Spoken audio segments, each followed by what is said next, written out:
कृष्ण जी, इस तरीके के आरोप कांग्रेस लगा रही है। वो कह रही है हम जाएंगे बिहार की जनता के समक्ष और बताएंगे कि उन्हें बरगलाया नहीं जा सकता, लेकिन ये भी कहा जा रहा है कि आपने अपनी सहयोगी पार्टी को एकदम शॉर्ट नोटिस पर जानकारी दी कि उनके जो बाकी मंत्री हैं वो आज शपथ में आ ही नहीं पाएगी। कैसे आरोप लग रहे हैं? सब कुछ ठीक तो है, all is well. Priyanka ji, हाँ। तीन मुद्दे प्रियंका जी तीन मुद्दे। पहला मुद्दा, एक पुरानी कहावत है, एक गीत भी है कि मेरे अंगने में तुम्हारा क्या काम है। भाई ये हमारे आपस की बात है। एनडीए का मंत्रिमंडल विस्तार था, किसी एक फॉर्मूले के तहत मंत्रिमंडल विस्तार हुआ। माननीय मुख्यमंत्री का यह विशेषाधिकार होता है। माननीय मुख्यमंत्री ने अपने विशेषाधिकार का इस्तेमाल करके लोगों को मंत्रिमंडल में जगह दी। हम खुश हैं।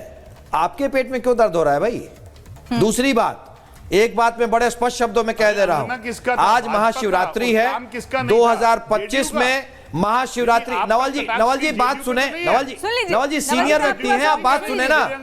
नवल जी आप सीनियर व्यक्ति हैं, बात सुने आप। मैं आपकी बात सुन रहा था ना। नवल जी आप सीनियर व्यक्ति हैं, मेरी बात सुने, आप अपने वक्त में जवाब देंगे। आज 2025 में आज महाशिवरात्रि है। आज के दिन भी नीतीश और 2025 विधानसभा के बाद दिसंबर 2025 में भी नीतीश।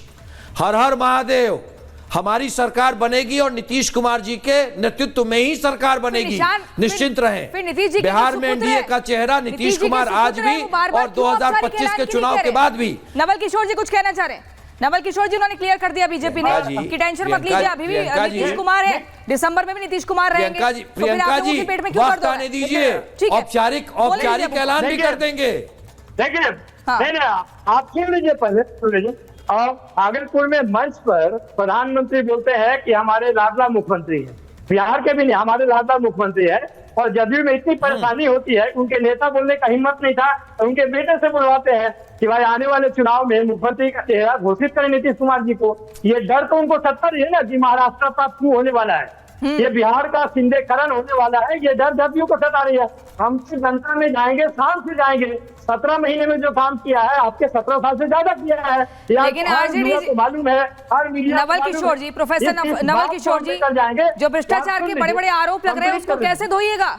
कौन सी वॉशिंग मशीन में धो लिएगा उसको? कौन सा आरोप?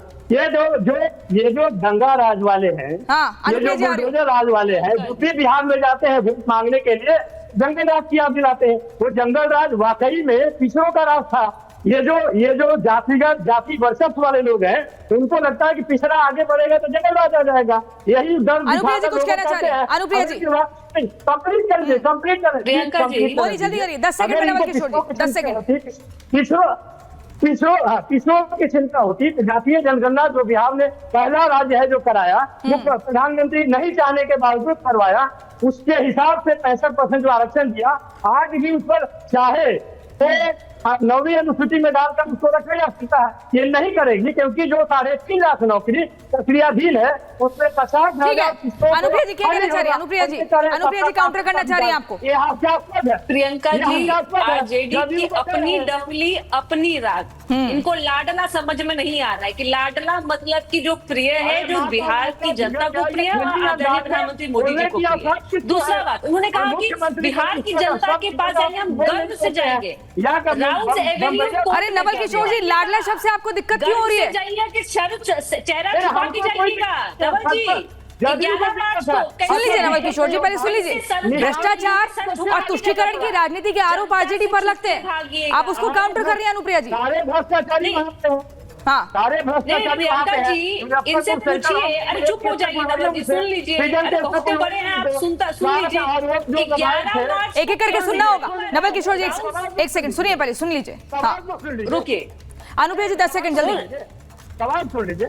प्रियंका जी पूछिए 11 मार्च को कैसे जाएंगे? पकड़ से जाएंगे कि सर झुका के जाएंगे राउज एवेन्यू कोर्ट में? कि कहा कि बिहार की जनता के पास में हम बहुते पे चौरस होके जाएंगे। अरे 17 महीने का जिक्र करते हैं, 90 से 2005 का जिक्र काहे नहीं करते हैं? काहे डर लगता है आपको? आपको पता है ना कि आपने जंगल राज बना दिया था।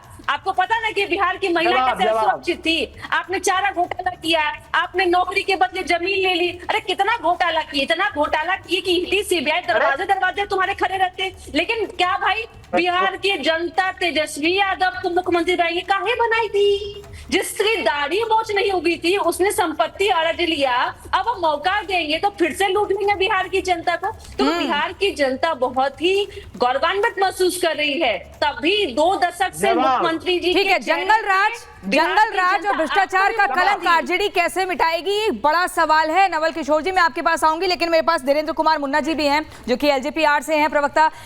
ये बताइए धीरेन्द्र कुमार जी, आप कहां देखते हैं अपने आप को? अब कैबिनेट विस्तार आज हो गया, बीजेपी के सभी जो 7 विधायक थे उन्हें जगह मिल गई, कद वहां पर बढ़ गया, यही बहस हो रही है कि बड़ा भाई छोटा भाई कौन। आप अपने आप को कहां पर देखते हैं, कौन से नंबर का भाई? एलजेपी क्या देख रही है अभी अपने आप को? देखिए, एलजेपी एनडीए से अलग नहीं है। हाँ, और एनडीए में 5 दलों का बिहार में जो गठबंधन है वह सभी लोग अपने अपने काम के आधार पर बढ़े। हमारे यहाँ छोटा भाई का कोई कॉन्सेप्ट ही नहीं। और ये मंत्रिमंडल का विस्तार होना ये कोई चुनावी फायदे के दृष्टिकोण से आप लोग जो दिखा रहे हैं ऐसा तो है नहीं, क्योंकि भारतीय जनता पार्टी के कोटा जो था मंत्रिमंडल में वो खाली पड़ा हुआ था। कई मंत्रियों के पास कई 2-2, 3-3 विभाग था उनको। और इसमें देखोगे कि प्रगति यात्रा के समय में 50,000 करोड़ रुपया आदरणीय मुख्यमंत्री जी ने दिया है, उसको सही तरीके से क्रियान्वित करके उन गरीबों तक पहुंचाना। तो उसमें जो विभाग में मंत्रियों की संख्या 3-3 विभाग चुनाव में थे उनको एक-एक करके गति देने के लिए किया गया। 28 फरवरी से बिहार की कैबिनेट में अब बजट सत्र की शुरुआत हो जाएगी, उससे पहले ही कैबिनेट विस्तार हो गया है, फिर उसके बाद चुनाव होगा। लेकिन मुझे ये बताइए आप धीरेन्द्र कुमार जी, नीतीश कुमार के नाम पर बीजेपी में सहमति बनती हुई दिख रही है कि चुनाव उन्हीं के नाम पर लड़ा जाएगा। एलजेपी खुश है, संतुष्ट है, यहाँ रहेगा साथ, बना रहेगा लंबा साथ? हम लोग यहाँ कोई कंफ्यूजन है ही नहीं। अभी सभी प्रदेश अध्यक्षों का प्रत्येक जिलों में जाकर के एनडीए का कार्यकर्ताओं का भी सम्मेलन हुआ और वहां पर भी हमारे पार्टी के नेता और सभी लोगों ने बोला कि 2025, 225 और फिर से नीतीश, ये नारा तो 5 दल लगा रहे हैं। तो उसमें उनके नेतृत्व में चुनाव होगा, वही मुख्यमंत्री होंगे। और पिछले 19 सालों से एनडीए लगातार विकास का काम कर रही है बिहार में। ठीक तो है, इसमें कहीं ठीक है। प्रोफेसर नवल किशोर जी, आज ही बताइए, जैसे खबर आती है कि बिहार में आज कैबिनेट एक्सपेंशन होना है, उसके बाद से आरजेडी क्यों इतनी बचकाना हरकत कर रही थी कि रेजिग्नेशन लेटर जो बीजेपी के एक जिन्होंने मंत्री ने रेजिग्नेशन दिया, उनके रेजिग्नेशन लेटर में शब्दों की त्रुटियां ढूंढ रही थी आरजेडी। ये कैसी बचकाना हरकत है? अरे आप रणनीति बनाइए, फॉर्मूला बनाइए, कार्ड बनाइए कि कैसे हमें भी सोशल इंजीनियरिंग करनी है। ये शब्दों की त्रुटियां और उसको बाकायदा ट्वीट कर रहे हैं, ये हुआ क्या था अचानक?